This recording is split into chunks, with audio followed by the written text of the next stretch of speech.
Revelation 6 and verse 8. Now look at this carefully. And I looked, and behold, a pale horse. And his name that sat on him was Death. Note carefully. And hell followed with him. And power was given unto them over the fourth part of the earth to kill with sword, hunger, death, and beast of the earth. There's a famine coming. Hard times are coming. Right now is just the beginning of sorrows. It's the graciousness of God. It's God being merciful and long-suffering to us. He's that kind of God. He's trying to wake people He didn't up. come to bring the peace, boy. He came to bring division. Hey, now what you know about the mission? Hey, I can see him coming in the distance. If you won't live, please don't call yourself a Christian. He didn't come to bring the peace, boy. He came to bring division. Hey, now what you know about the mission? Hey, I can see him coming in the distance. If you won't live, please don't call yourself a Christian. He didn't come to bring the peace, boy. He came to bring division. We in the last days. Better get your act straight while you have grace. I can see you tripping and gripping the fast ways. And I can see you trying, you dying to have faith. Just bow down, cause I can see the sword coming out the sun's mouth. And it ain't cutting carrots, it be cutting down the proud. Receive love now, but judgment gonna hunt you down. The king is coming, trust me, he ain't running from the crown. The line's in the sand, America divided, and I'm fine with the plan. I'm trying to get right, cause one swipe of his hand, he wiping mankind and all life off the land. Even so come, Jesus came to put a wedge in between us. Separate the betas, but he wooing all the leaders. I know you hating cause I'm booming out your speakers. Hey, I won't cave, I'm speaking truth to all believers, man. Look up in the sky, see the fire in his eyes, homie, you don't want smoke. King of kings on the side, but you already denied, bro, and there ain't no hope. Men's heart's gonna fail, the flesh will never prevail. You thinking it's still a joke? It ain't no joke, man. He didn't come to bring the peace, boy, he came to bring division. Hey, now what you know about the mission? Hey, I can see him coming in the distance. If you won't live, please don't call yourself a Christian. He didn't come to bring the peace, boy, he came to bring division. Hey, now what you know about the mission? Hey, I can see him coming in the distance. If you won't live, please don't call yourself a Christian. He didn't come to bring the peace, boy, he came to bring division. He separate the light and the dark. He put a sword in between it like dividing the heart. Your flesh crying out like the bite of a shark. The spirit knocking, won't you meet me by the side of the park? Get born again, pro-life and pro-death. I speak right, I'm in a fight, this light work, no sweat. Now don't worry, look at the birds, they don't stress. People dropping from corona, who knows I go next? Man, we all dying. He separate the strong and the weak.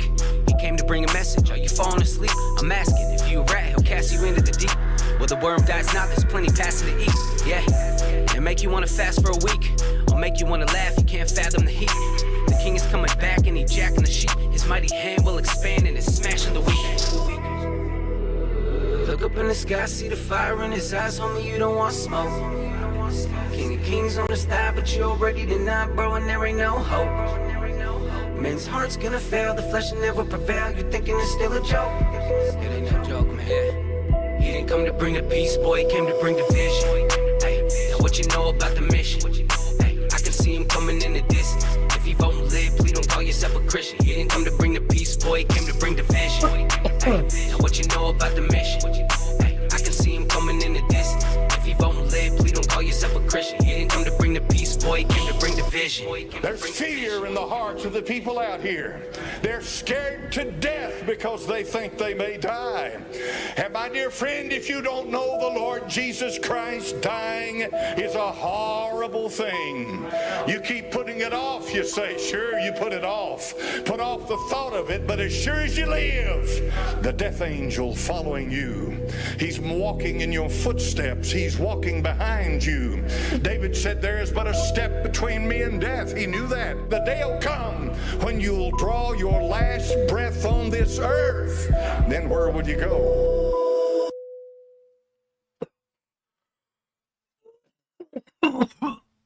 Man. Yo! What's up, everybody? Chaos for you 728. I'm back with an upload. My internet's being janky, and my bandwidth, or whatever the hell it is, my numbers are running way too low for me to justify putting out a live stream right now. So, that's the next best thing for me. We're going to try and wrap up the rest of this chapter.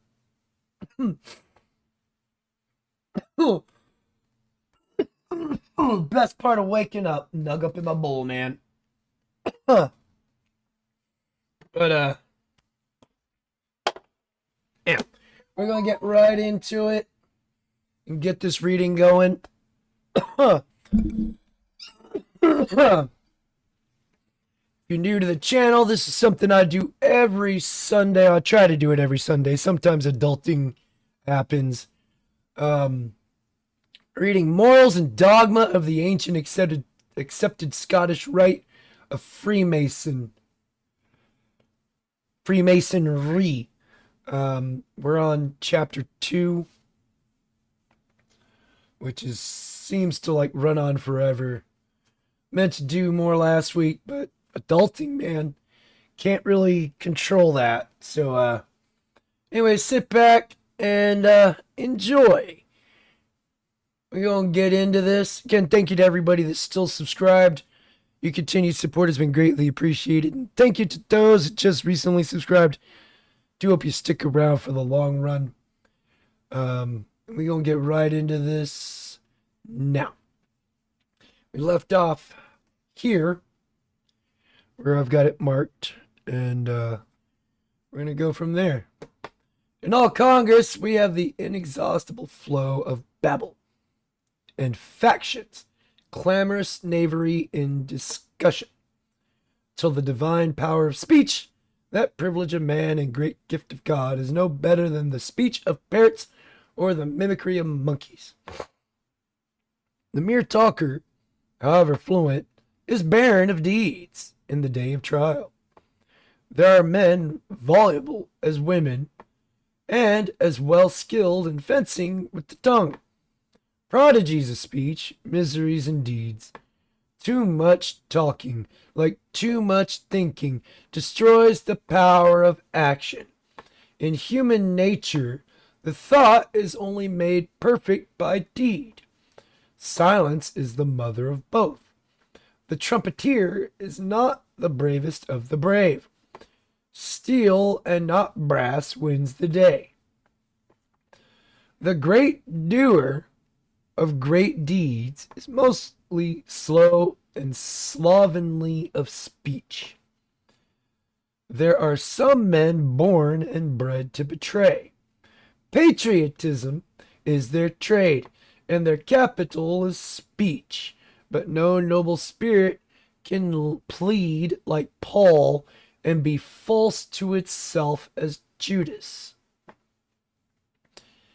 Imposture too commonly rules in republics. They seem to be ever in their minority. Their guardians are self-appointed, and the unjust thrive better than the just. The despot, like the night lion roaring, drowns all the clamor of tongues at once, and speech, the birthright of the free man, becomes the babble of the enslaved. It is quite true that republics only occasionally, and as it were accidentally, select their wisest, or even the less incapable among the incapables, to govern them and legislate for them. If genius, armed with learning and knowledge, will grasp the reins, the people will reverence it. If it only modestly offers itself for office, it will be smitten on the face, even when, in the straits of distress and the agonies of calamity, it is indispensable to the salvation of the state. Put it upon the track with the showy and superficial, the conceited, the ignorant and impudent, the trickster and charlatan, and the rest shall not be a moment doubtful.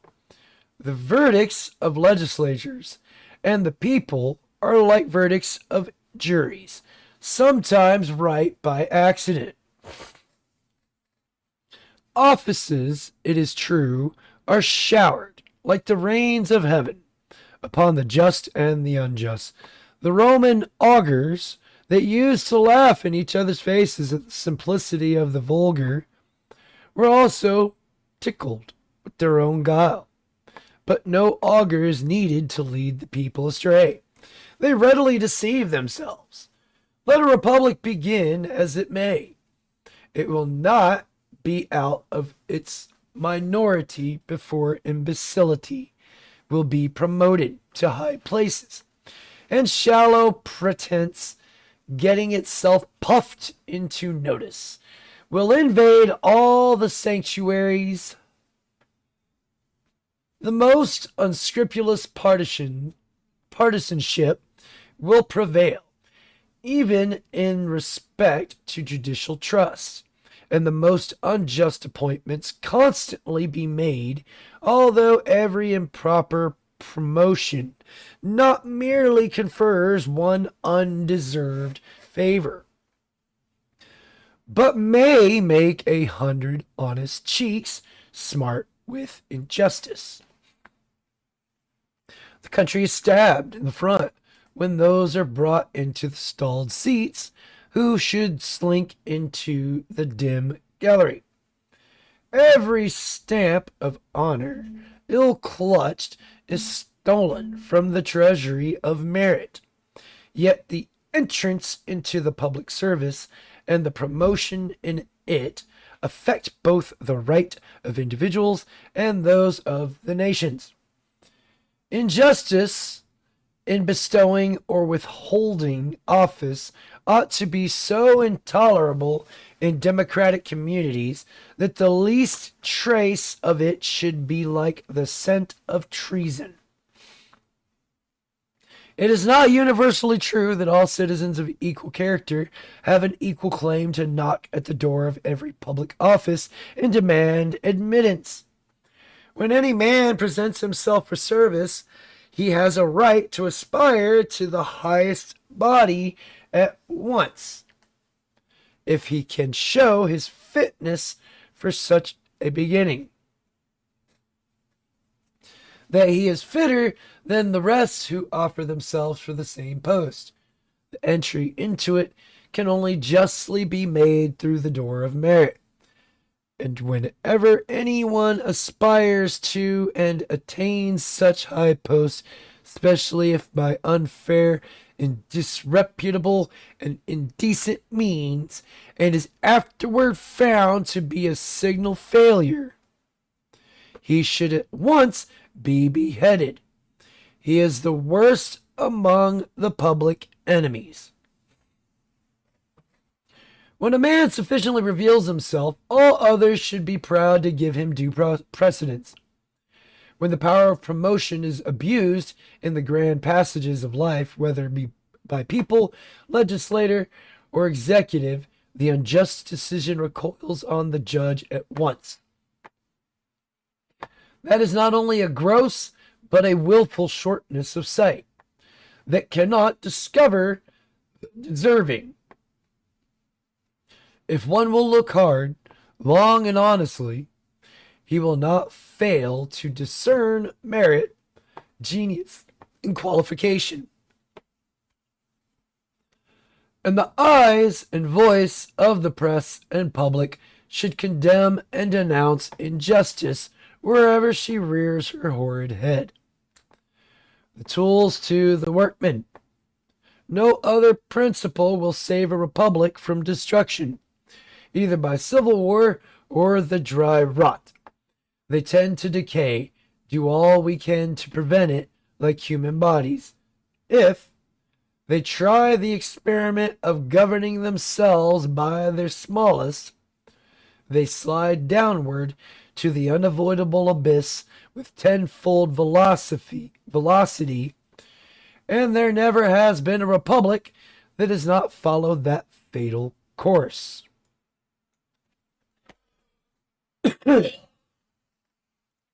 But however palpable and gross the inherent defects of democratic governments, and fatal as the results finally and inevitably are, we need only glance at the reigns of Tiberius, Nero, and Caligula, of Heliogabalus and Caracalla, of Domitian and Cornmodus, to recognize that the difference between freedom and despotism is as wide as that between heaven and hell. The cruelty, baseness, and insanity of tyrants are incredible. Let him who complains of the fickle humors and inconsistency of a free people read Pliny's character of Domitian. If the great man in a republic cannot win office without descending to low arts and whining beggary and the judicious use of sneaking lies, let him remain in retirement and use the pen. Tacitus and Juvenal held no office. Let history and satire punish the pretender as they crucify the despot. The revenges of the intellect are terrible and just. Let masonry use the pen and the printed press in the free state against the demagogue, in the despotism against the tyrant. History offers examples, encouragement.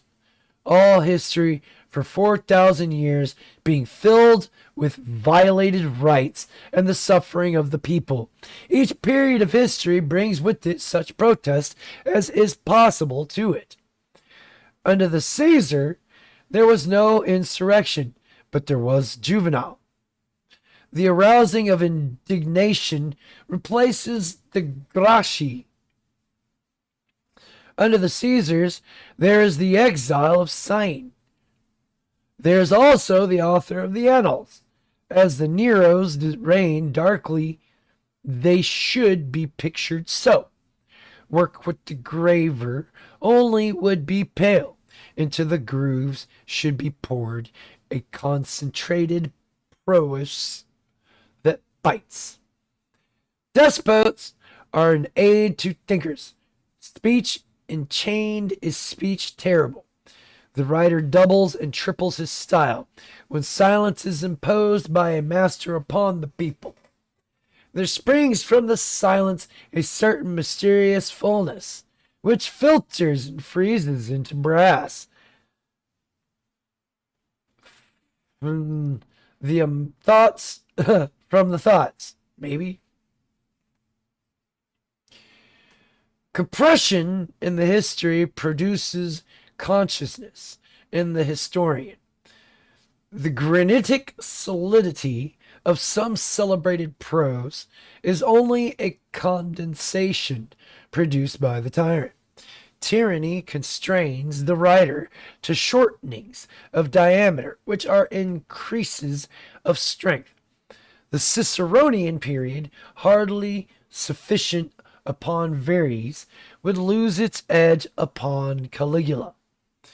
The demagogue is the predecessor of the despot. One springs from the other's loins.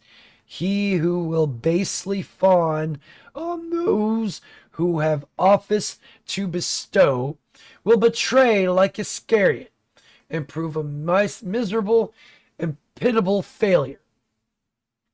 Let the new Junians lash such men as they deserve, and history make them immortal in infamy, since their influences culminate in ruin. The republic that employs and honors the shallow, the superficial, the base, who crouch unto the offal of an office promised, at least weeps tears of blood for its fatal error. Of such supreme folly, the sure fruit is damnation. Let the nobility of every great heart, condensed into justice and truth, strike such creatures like a thunderbolt. If you can do no more, you can at least condemn by your vote and ostracize by denunciation. It is true that, as the Tsars are absolute, they have it in their power to select the best for the public service.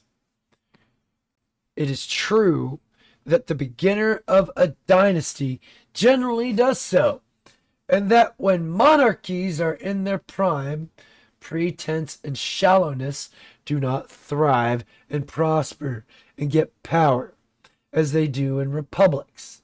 All do not gabble in the parliament of a kingdom, as in the Congress of a democracy.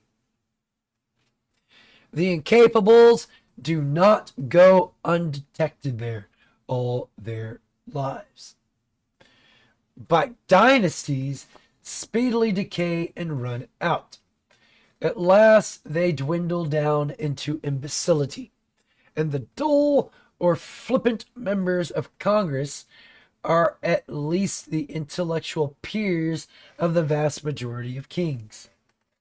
The great man, the Julius Caesar, the Charlemagne, Cromwell, Napoleon, reigns of right.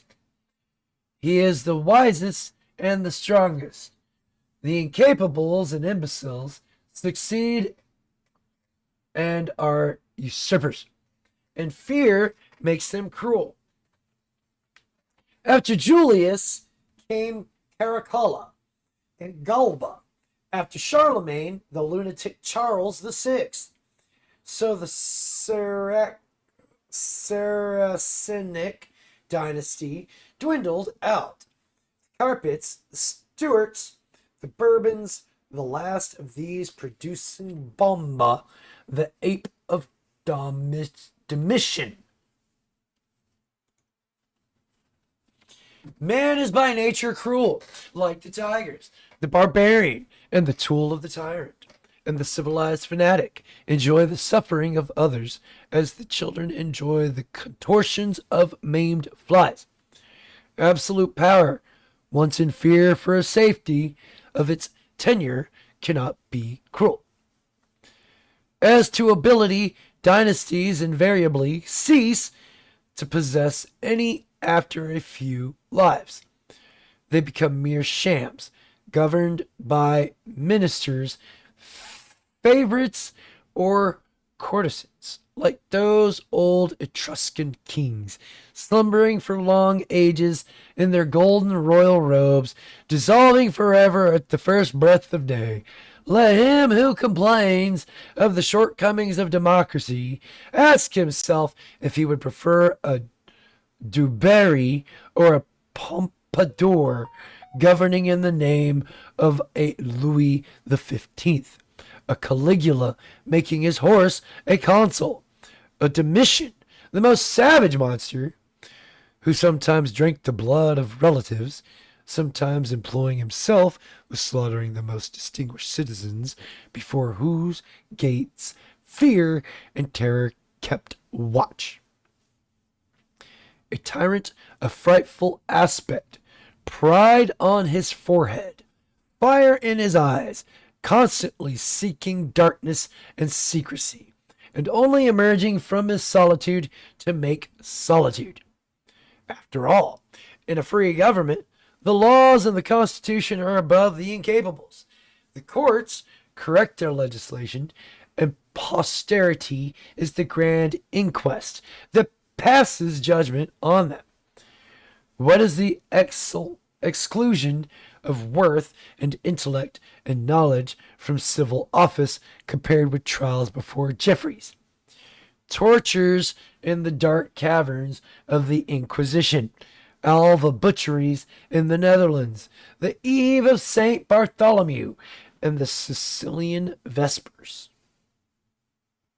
The Abbé Burrell, in his memoirs for the history of Jacobinism, declares that Masonry in France gave, as its secret, the words equality and liberty, leaving it for every honest and religious Mason to explain them as would best suit his principles, but retained the privilege of unveiling in the higher degrees the meaning of those words as interpreted by the French Revolution. And he also expects English Masons from his anathemas, because in England a Mason is a peaceable subject of the civil authorities, no matter where he resides, engaging in not plots or conspiracies against even the worst government. England, he says, disgusted with inequality and liberty, the consequences of which she had felt in the struggles of her Lollards, Anabaptists, and Presbyterians, had purged her Masonry. For all explanations tending to overturn empires, but there still remained adepts who disorganized principles bound to the ancient mysteries. Because true Masonry, unemasculated, bore the banners of freedom and equal rights, and was in rebellion against temporal and spiritual tyranny. Its lodges were prescribed in 1735 by an edict of the State of Holland. 1737, Louis XV forbade them in France. 1738, Pope Clement VII issued against them his famous bull of excommunication, which was renewed by Benedict XIV. And in 1743, the Council of Bernay also prescribed them. The title of the Bull of Clement is The Condemnation of the Society of Conventicles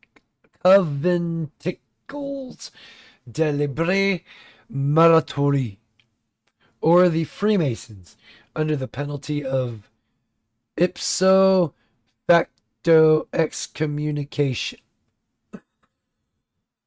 The absolution from which is reserved to the Pope alone, except at the point of death, and by it all bishops, ordinaries, and inquisitors were empowered to punish Freemasons as vehemently suspected of heresy, and to call in, if necessary, the help of the secular arm, that is, to cause the civil authority to put them to death. Also, false and slavish political theories end in brutalizing the state. For example, adopt the theory that offices and employments in it are to be given as rewards for services rendered to party, and they soon become the prey and spoil of faction, the booty of the victory of faction, and the leprosy is in the flesh of the state. The body of the Commonwealth becomes a mass of corruption, like a living carcass rotten with syphilis. All unsound theories in the end develop themselves in one foul and loathsome disease or other of the body politics. The state, like the man, must use constant effort to stay in the paths of virtue and manliness. The habit of electioneering and begging for office culminates in bribery with office and corruption in office. Chosen man has a visible trust from God, as plainly as if the commissioned were engrossed by the notary. A nation cannot renounce the executorship of the divine decrees. As little can Masonry. It must labor to do its duty knowingly and wisely. We must remember that in free states, as well as in despotisms, injustice, the spouse of oppression, is the fruitful parent of the assailing tyranny. We must have truth and reason as our chief weapon. We must march into that fight like the old Puritans, or into the battle with the abuses that spring up in free government. with the flaming sword in one hand and the oracles of God in the other. The citizen who cannot accomplish well the smaller purposes of public life cannot compass the larger. The vast power of endurance, forbearance, patience, and performance, or a free people, is acquired only by continual exercise of all the functions, like the healthful physical human vigor. If the individual of a free government, that the people should not only be concerned in making the laws, but also in their execution. No man ought to be more ready to obey and administer the law than he who is helped to make it. Business as a government carried on for the benefit of all, and every co-partner should give counsel and cooperation. Remember also, as another shoal on which states are wrecked, that free states always tend towards the depositing of the citizens in strata, creation of castes, the perpetuation of the jus divinum to office in families. The more democratic the state, the more sure this result. For as free states advance in power, there is a strong tendency towards centralization, not from deliberate evil intention, but from the course of events and the indolence of human nature. The executive powers swell and enlarge to inordinate dimensions, and the executive is always aggressive with respect to the nation. Offices of all kinds are multiplied to reward partisans. Be the brute force of the sewage and low strata of the mob obtains large representation, first in the lower office, and at last a senate and bureaucracy raises its bald head, bristling with pens, girded with spectacles, and bunched with ribbon. The art of government comes like a craft, and its guilds tend to become exclusive as those of the Middle Ages.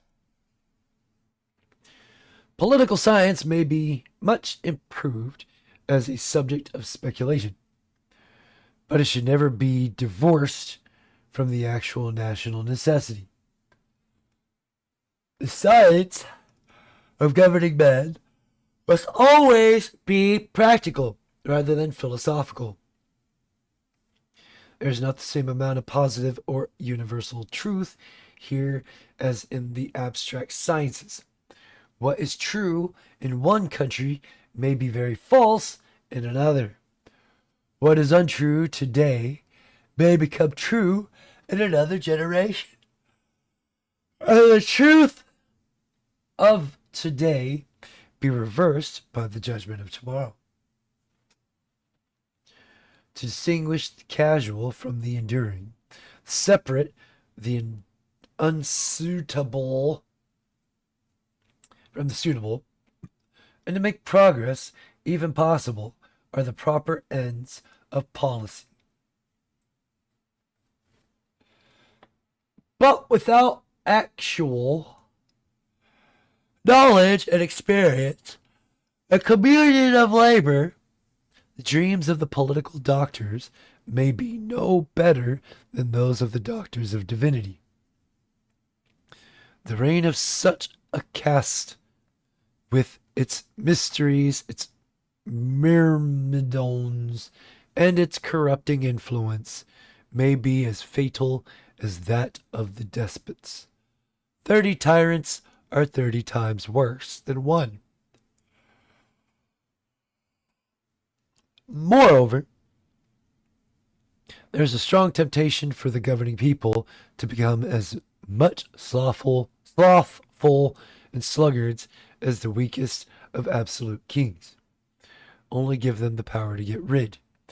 When caprice prompts them of the great and wise men, and elect the little, and as to all the rest, they will replace into indolence and indifference the central power, creation of the people, organized and cunning, if not enlightened, is the perpetual tribunal set up by them for the redress of wrong and the rule of justice. It soon supplies itself with all the requisite machinery, and is ready and apt for all kinds of interference. The people may be a child all its life. The central power may not be able to suggest the best scientific solution of a problem, but it has the easiest means of carrying an idea into effect. If the purpose to be attained is a large one, it requires a large comprehension. It is proper for the action of the central power. If it be a small one, it may be thwarted by disagreement. The central power must step in as an arbitrator and prevent this.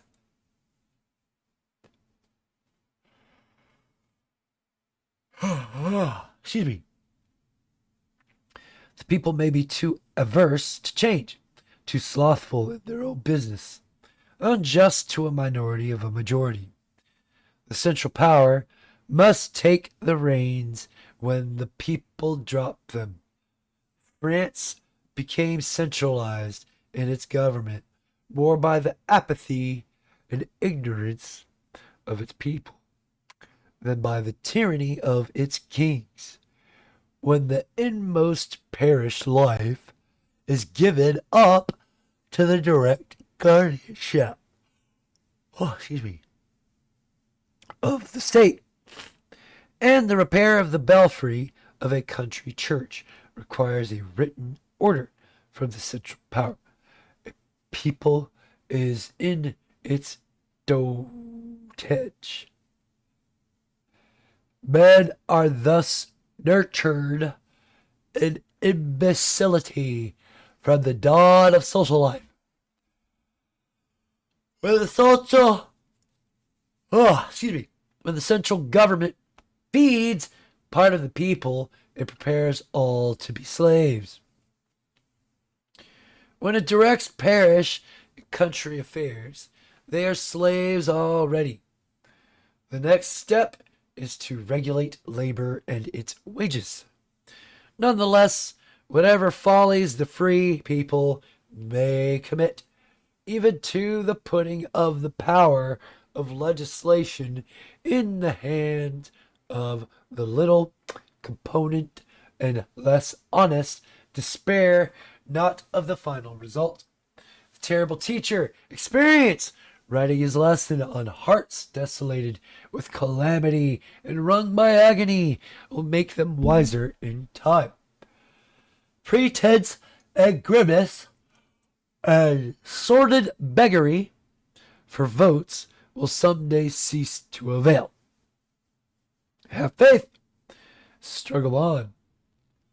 Against all evil influences and discouragements, faith is the Savior and Redeemer of nations. When Christianity had grown weak, Profitless and powerless, the Arab restorer and iconoclast came, like a cleansing hurricane.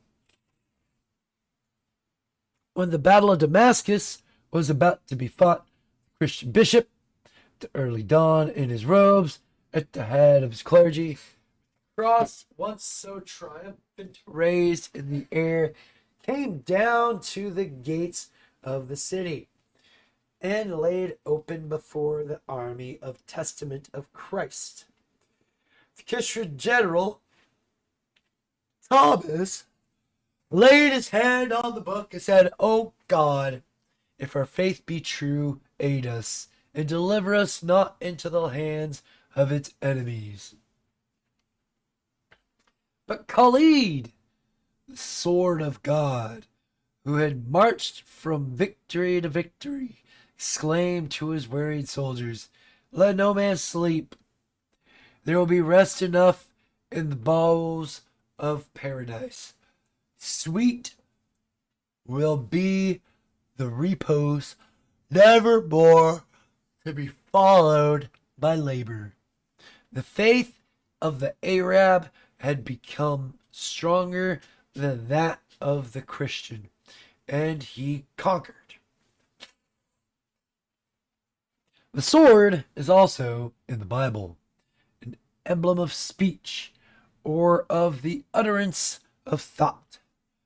Thus, in that vision of Apocalypse of the sublime exile of Patmos, a protest in the name of the ideal, overwhelming the real world, a tremendous satire uttered in the name of religion.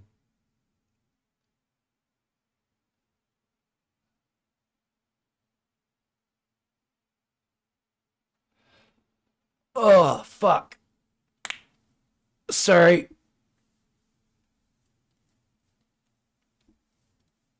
Ah.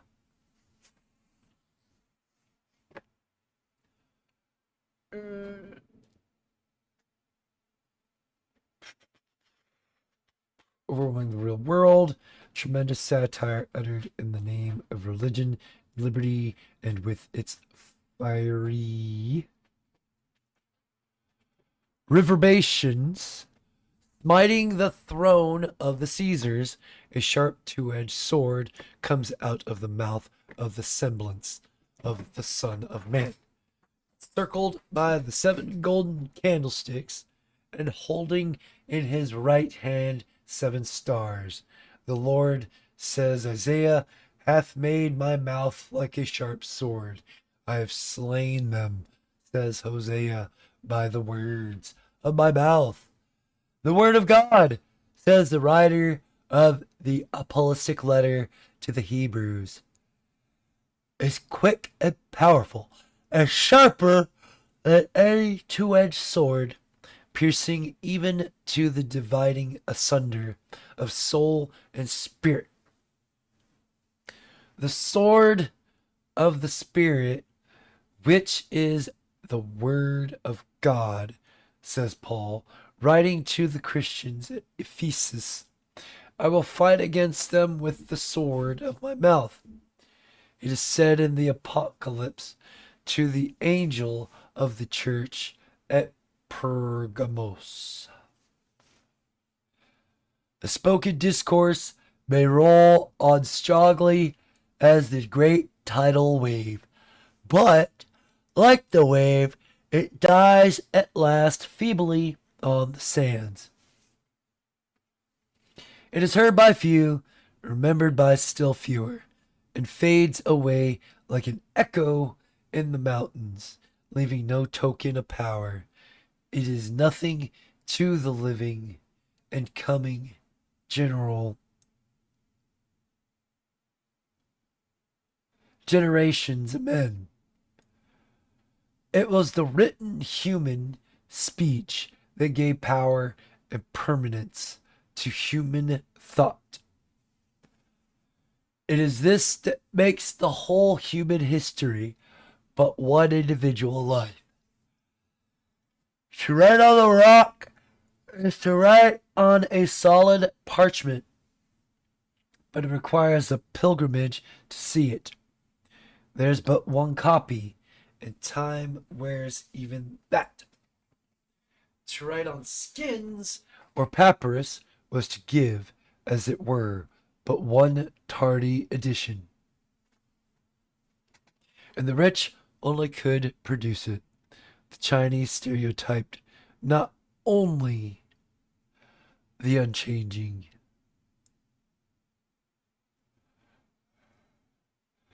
wisdom of old ages, but also the passing events. A process tended to suffocate thought and to hinder progress, for there is continual wandering in the wisest minds, and truth writers her last words not on clean tablets, but on the scrawl that error has made and often mended. Printing made the movable letters prolific. Thenceforth, the orator spoke almost visibly to listening nations. And the author wrote, like the Pope, his ecumenic decrees, Urbi et Orbi, and ordered them to be posted up in all the marketplace, remaining, if he chose, impervious to human sight. The doom of tyrannies was thenceforth sealed. Satire and invective became potent as armies. The unseen hands of the Juniuses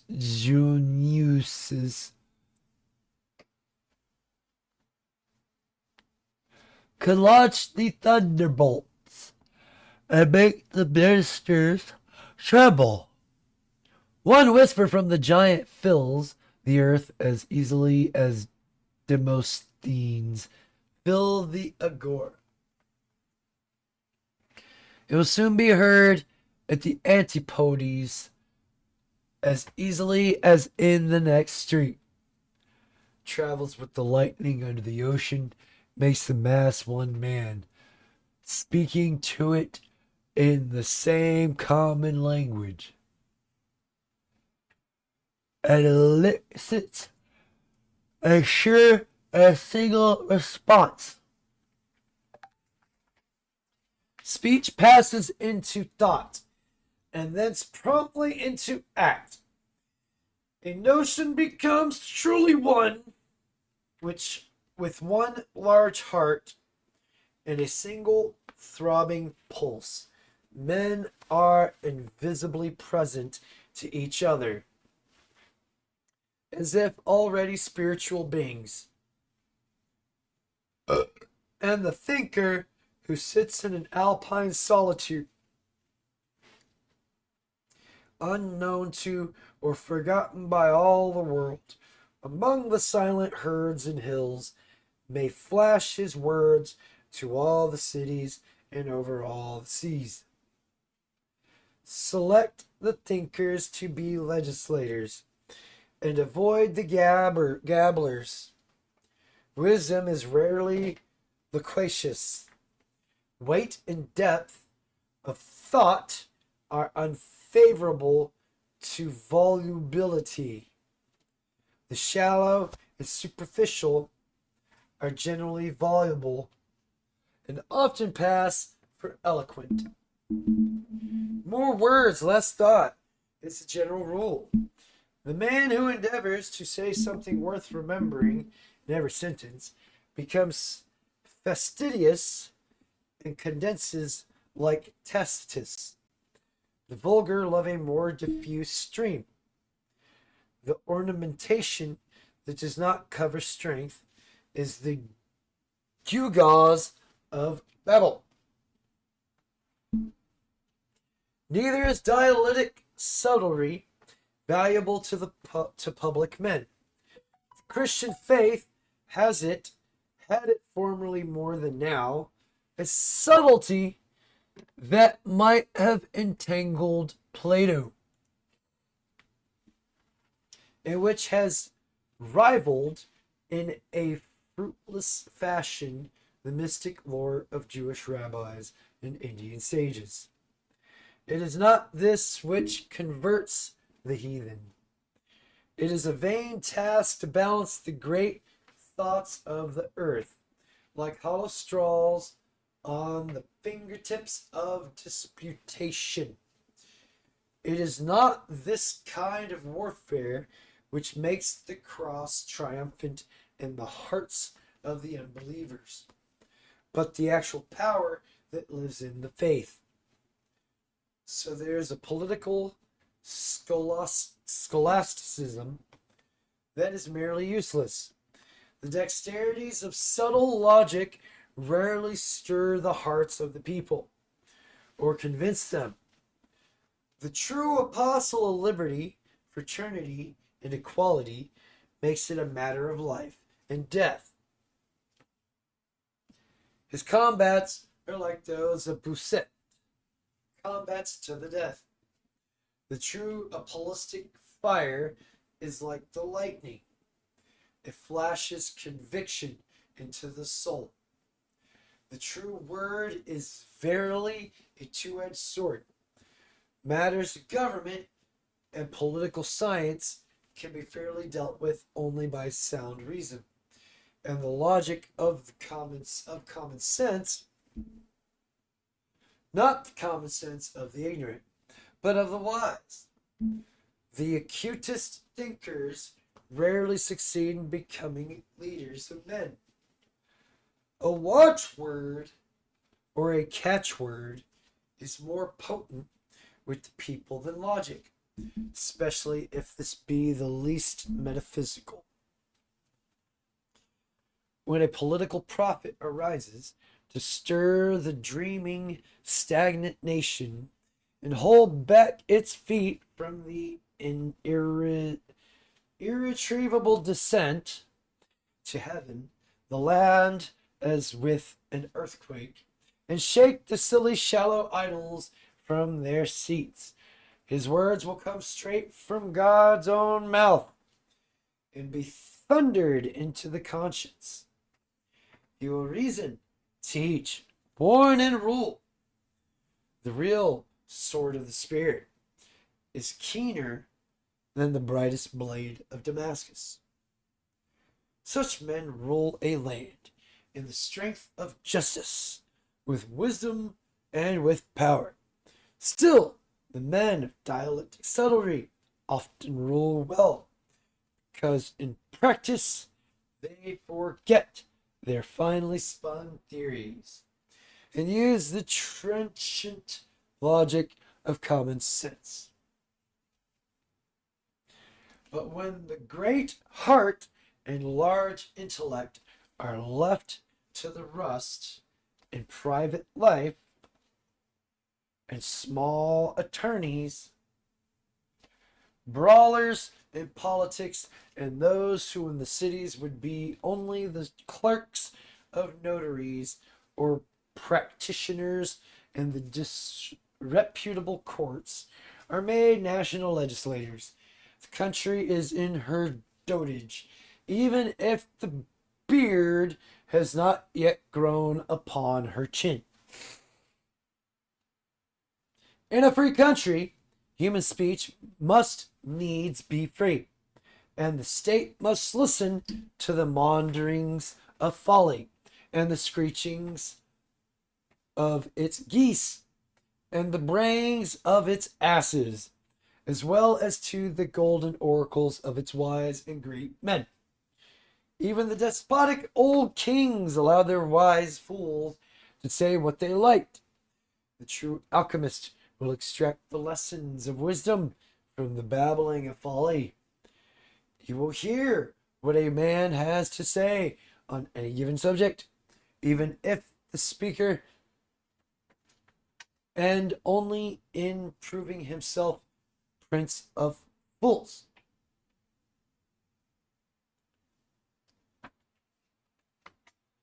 Even a fool will sometimes hit the mark.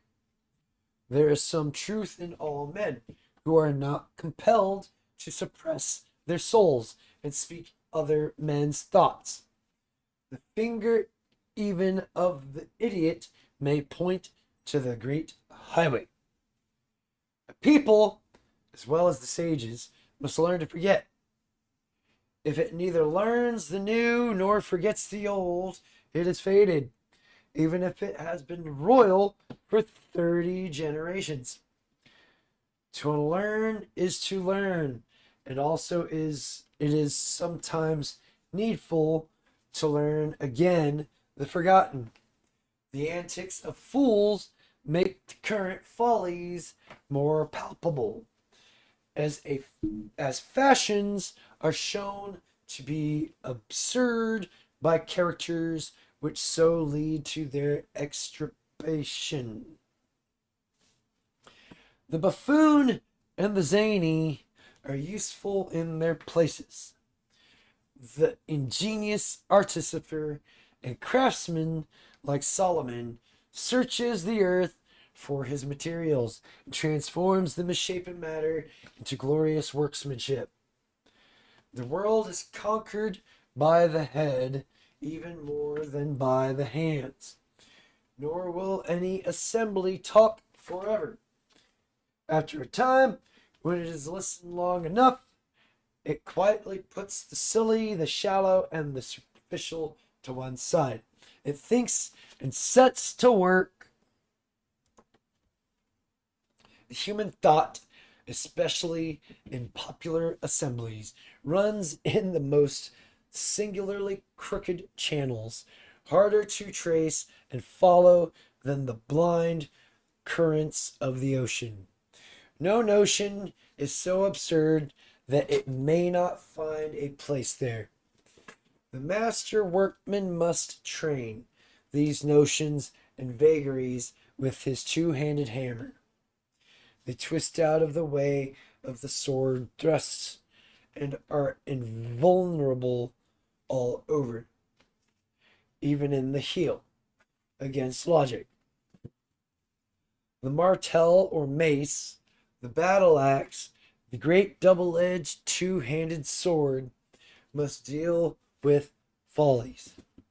The rapier is no better against them than a wand, unless it be the rapier of ridicule. The sword is also the symbol of war and of the soldier. Wars, like thunderstorms, are often necessary to purify the stagnant atmosphere. War is not a demon, without remorse or reward. It restores the brotherhood in letters of fire. When men are seated in their pleasant places, sunken in ease and indolence, with pretense and incapacity and littleness, usurping all the high places of state. War is the bipartisan baptism of blood and fire, by which alone they can be renovated. It is the hurricane that brings the elemental equilibrium, the concord of power and wisdom. So long as these continue obstinately divorced, it will continue to chasten. In the mutual appeal of nations to God, there is the acknowledgement of his might. It lights the beacons of faith and freedom, and heats the furnace through which the earnest and loyal pass to immortal glory. There is in war the doom of defeat, the quenchless sense of duty, the stirring sense of honor, the measureless solemn sacrifice of devotedness, and the increase of success. Even in the flame and smoke of battle, the mason discovers his brother and fulfills the sacred obligations of fraternity.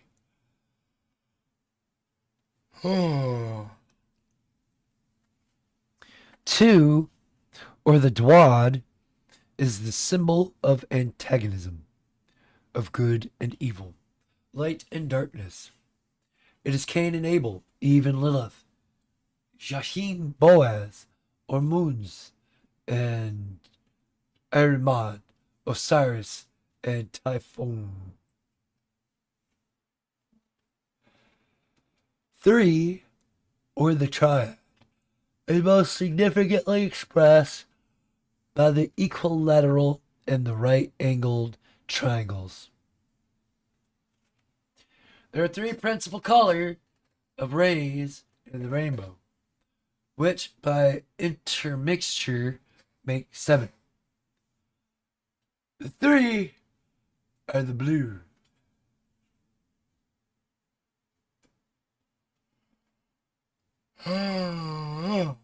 Excuse me.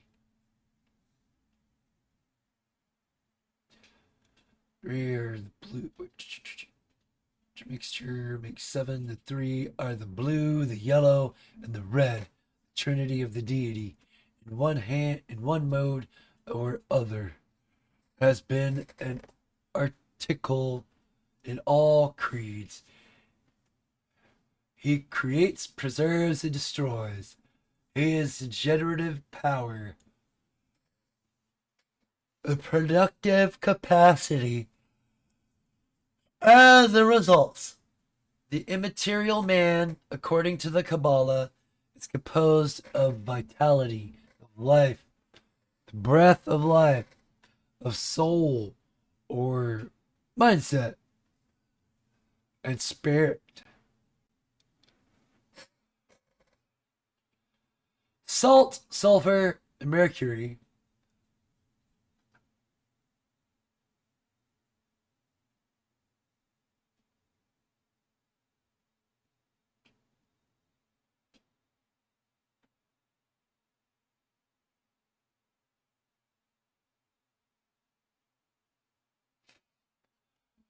oh, fucking A. Sorry about that, y'all.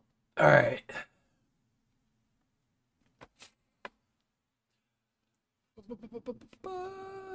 Vitality, life, breath, life, soul, salt, sulfur, and mercury are the great symbol of alchemists. To them, man was body, soul, and spirit. 4 is expressed by the square or 4-sided right-angled figure. Out of the symbolic Garden of Eden flowed a river, dividing into 4 streams. Pison, which flows around the land of gold, or light. Gihon, which flows around the land of Ethiopia, or darkness. Hiddekel, running eastward to Assyria, and the Euphrates. Zechariah saw 4 chariots coming out from between 2 mountains of bronze, in the first of which were red horses, and the second black in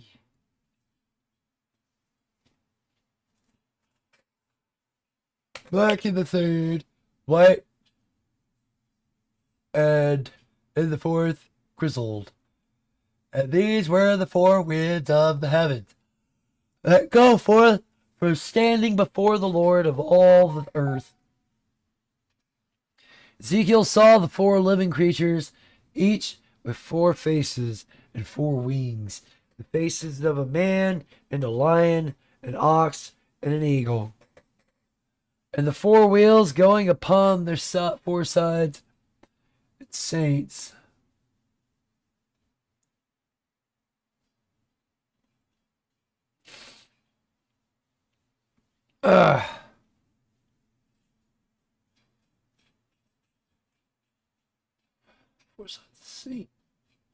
Sides. And St. John beheld the 4 beasts, full of eyes before and behind, the lion, the young ox, the man, and the flying eagle. 4 was the signature of the earth. Therefore, in the 148th Psalm, of those who must praise the Lord on the land, there are 4 times 4, and 4 in particular of living creatures. Visible nature is described as the 4 quarters of the world and the 4 corners of the earth. There are 4, says the old Jewish saying, which take the first place in this world. Man among the creatures, the eagle among the birds, the ox among cattle, and the lion among wild beasts.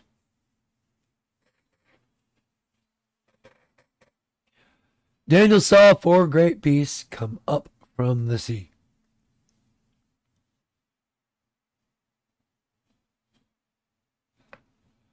Oh. 5 is the duad added to the triad. It is expressed by the 5-pointed or blazing star, a mysterious pentalpha of Pythagoras. It is indissolubly connected with the number 7. Christ fed his disciples and the multitude with 5 loaves and 2 fishes and there. Oh.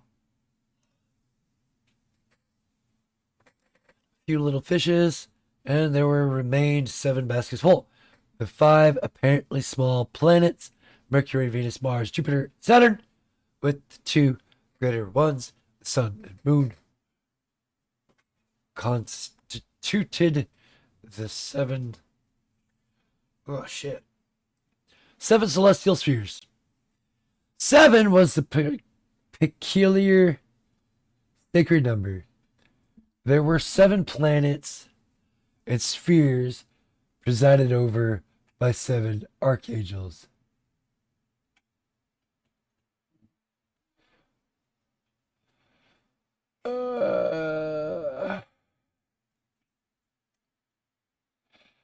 Seven was a peculiar sacred number.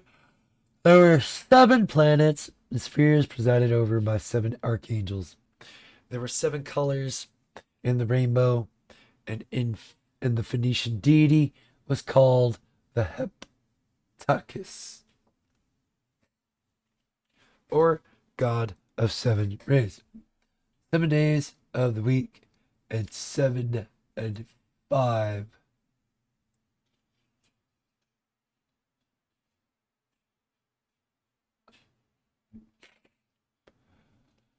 Oh, fuck. Excuse me. Made months try. Figure out where it was again. Sorry. There were 7 colors in the rainbow, and the Phoenician deity called the Heptakis, or god of 7 rays. 7 days of the week, and 7 and 5 made the number of months, tribes, and apostles. Zechariah saw a golden candlestick with 7 lamps and 7 pipes to the lamps, and an olive tree on each side.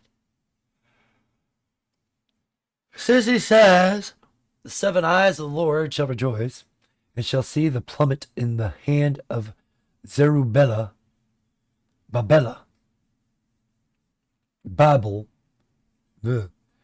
John in the Apocalypse writes 7 epistles, the 7 churches.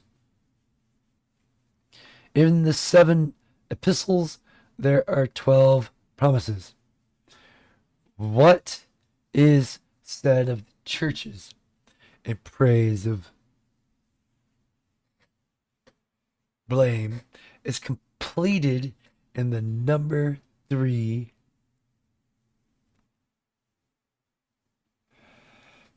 The refrain, who has ears to hear, etc., has 10 words.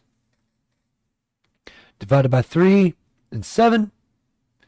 And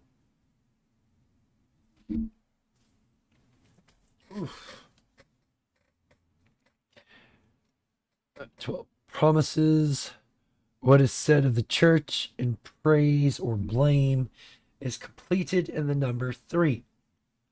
The refrain, who has ears to hear, etc., has 10 words, divided by 3 and 7, and the 7 by the 3 and 4, and the 7 epistles are also so divided in the sails, trumpets, and vials also of the symbolic vision. The 7 are divided by 4 and 3.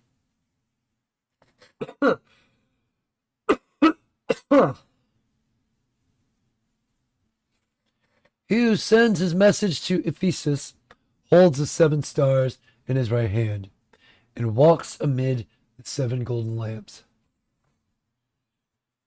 In 6 days, or periods, God created the universe and paused on the 7th day. Of clean beast, Noah was directed to take by 7s into the ark. And the fowls by 7, because in 7 days the ruin was to commence.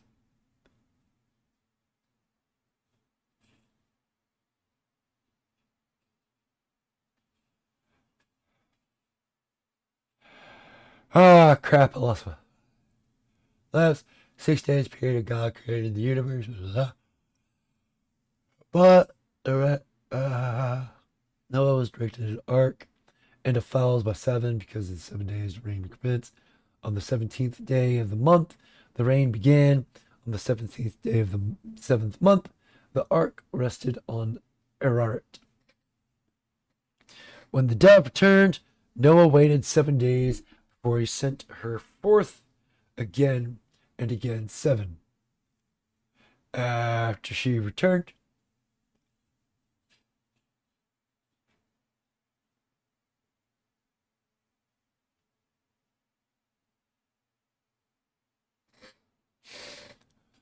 oh, fuck. Alright, sorry about that, y'all. Turn Noah, wait.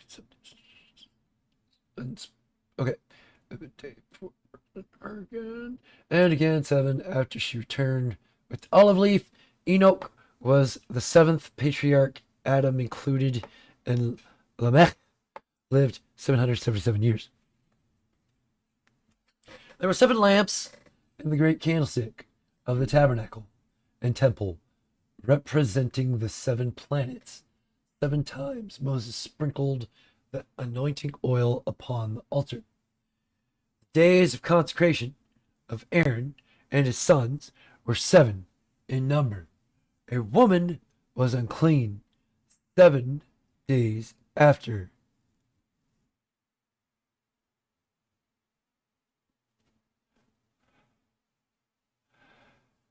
The day of consecration of Aaron and his sons were 7 in number. A woman was unclean 7 days after childbirth. One infested with leprosy was shut up 7 days. 7 times the leper was sprinkled with the blood of a slain bird. 7 days afterward, he must remain abroad out of his tent. 7 times in purifying the leper, the priest was to sparkle, as he likes to say.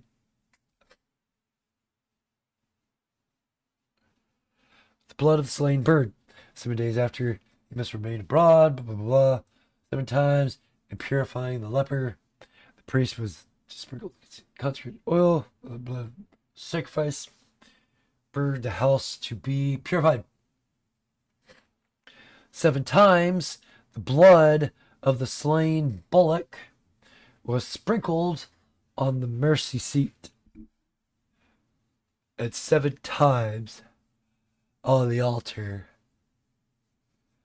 The 7th year was a Sabbath of rest.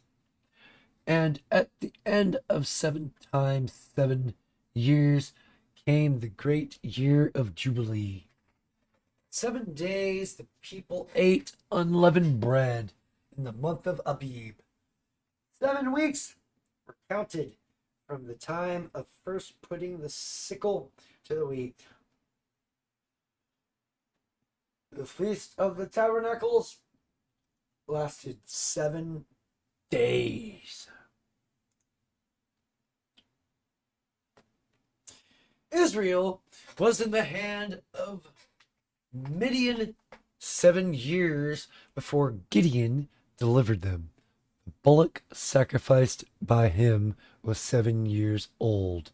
Samson told Delilah to bind him with 7 green wives, and she wove the 7 locks of his head, and afterwards shaved them off.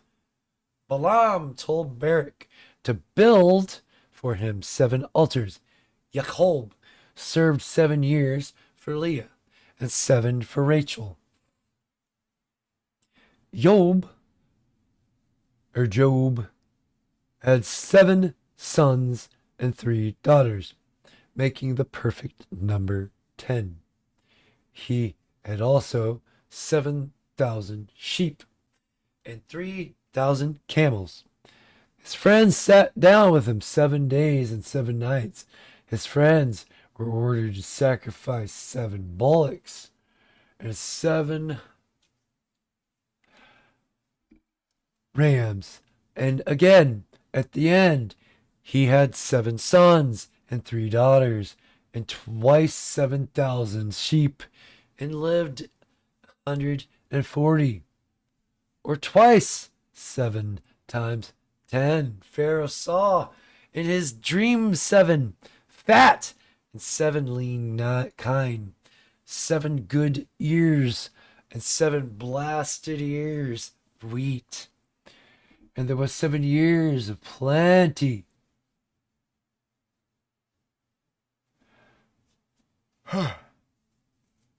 Shit. Plenty and 7 of famine. Jericho fell when 7 priests with 7 trumpets made the circuit of the city on 7 successive days, once each day for 6 days, and 7 times on the 7th. 7 eyes of the Lord, says Zechariah, run to and fro through the whole earth.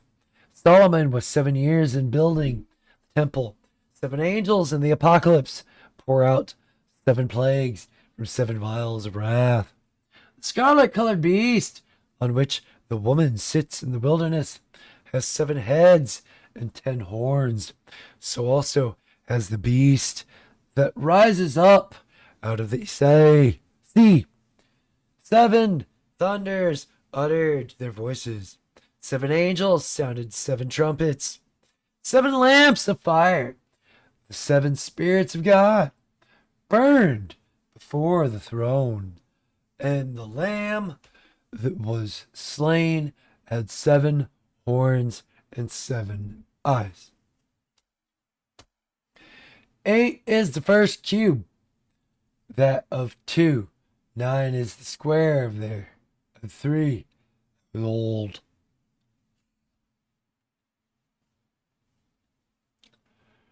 And there's a fire, the 7 spirits of God burned before the throne, and the Lamb that was slain had 7 horns and 7 eyes.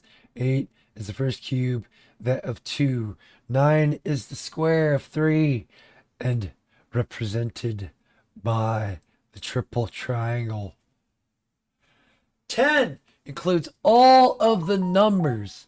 It is especially 7 and 3, and is called the number of perfection. Pythagoras represented it by the tetrasites.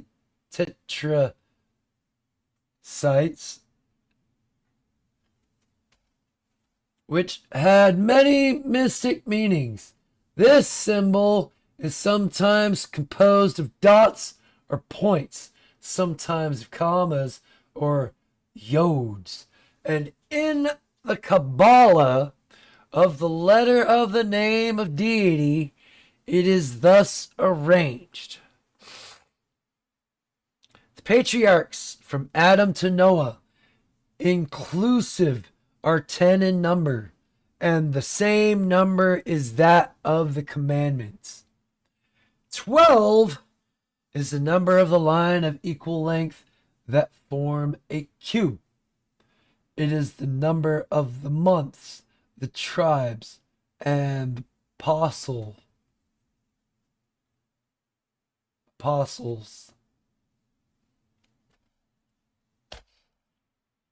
God damn. Of the oxen under the brazen sea, of the stones on the breastplate of the high priest.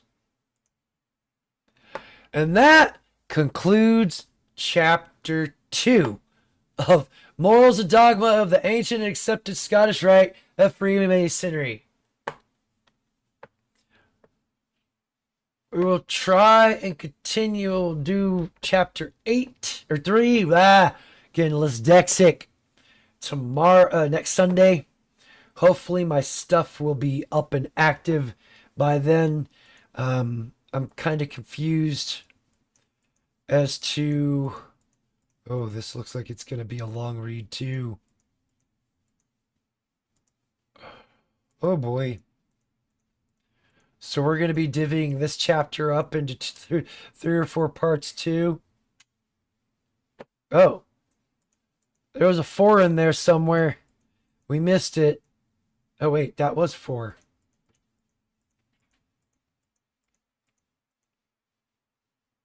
Yep, that's 4.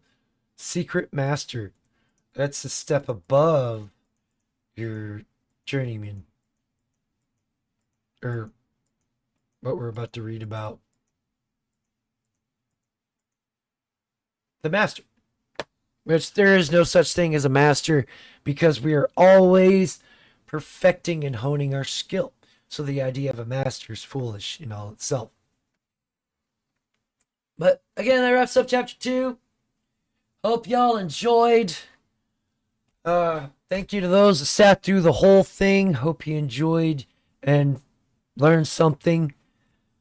Thank you to those just recently subscribed. Hope you stick around for the long run. Thank you to those who are still subscribed. Your continued support has been greatly appreciated. I might be back tonight, provided my internet starts acting right. If not, it'll be another upload most likely. So hope you enjoyed. If you're new to the channel, make sure to like, subscribe, comment if you have to. That goes for you that are still subscribed to. Comment, subscribe, like, all that good stuff. Again, thank you everybody. This channel wouldn't be where it's at without y'all. Thank you again to those that are still subscribed. Your continued support has been greatly appreciated. Thank you to those just recently subscribed. Do hope you stick around for the long run. Until next time, y'all have a great morning, afternoon, or evening, wherever you hail from. I'm this bitch. Peace. Don't touch me there. My no square.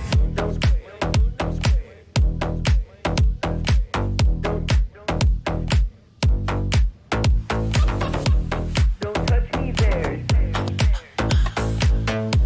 My no square.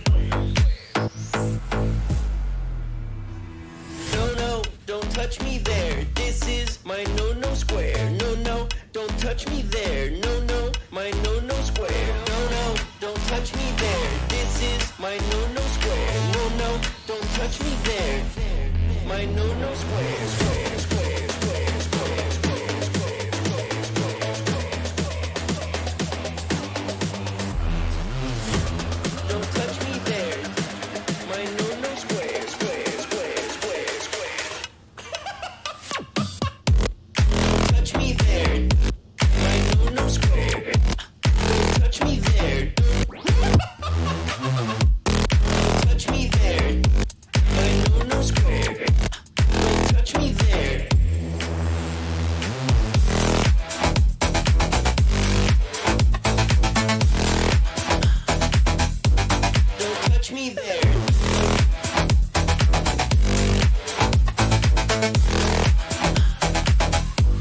Don't touch me there.